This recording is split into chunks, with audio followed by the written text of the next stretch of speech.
In the vast annals of human history, amidst the tales of conquests, discoveries, and revolutions, lies a humble yet indispensable invention: the desk calendar.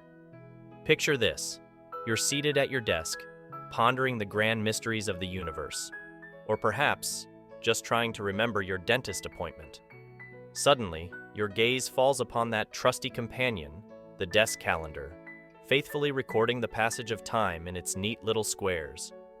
But have you ever wondered how this marvel of organization came to be? Let us embark on a journey through the corridors of time, back to the days when parchment ruled and quills were the tools of choice for the scholarly and scribe alike. Our story begins in ancient civilizations, where the need to keep track of time was as pressing as the desire for the perfect papyrus scroll.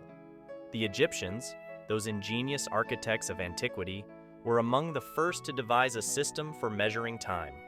Their calendar, based on the cycles of the moon and the flooding of the Nile, laid the groundwork for future chronologists.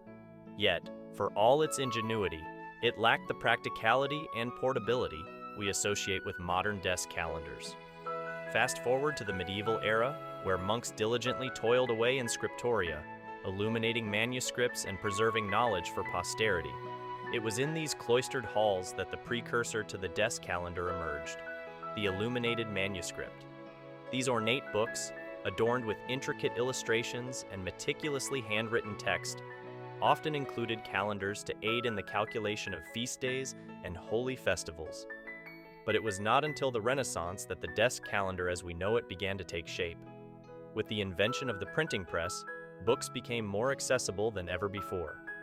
Enterprising printers seized upon this opportunity, producing pocket-sized almanacs and diaries for the discerning gentleman, and occasionally gentlewoman, of leisure. The 17th century saw the advent of the tear-off calendar, a revolutionary concept that allowed users to discard each day's page as it passed into history. No longer bound by the constraints of a bound book, the tear-off calendar ushered in a new era of convenience and efficiency. Yet, it was not until the Industrial Revolution that the desk calendar truly came into its own. As offices proliferated and paperwork multiplied, the need for a dedicated space to jot down appointments and deadlines became increasingly apparent. Thus, the modern desk calendar was born, its crisp pages and bold typeface a testament to the relentless march of progress. Today, the desk calendar remains a steadfast companion in an ever-changing world. Whether gracing the corner of a cubicle or adorning the desk of a CEO, it serves as a tangible reminder of our ongoing quest to tame the unruly beast that is time. So the next time you glance at your desk calendar, spare a thought for the countless minds that toiled to bring this humble invention into being. For in its unassuming pages lies a chronicle of human ingenuity, perseverance, and perhaps just a touch of procrastination. Your support is greatly appreciated. Please subscribe for a continuous supply of knowledge. Thank you.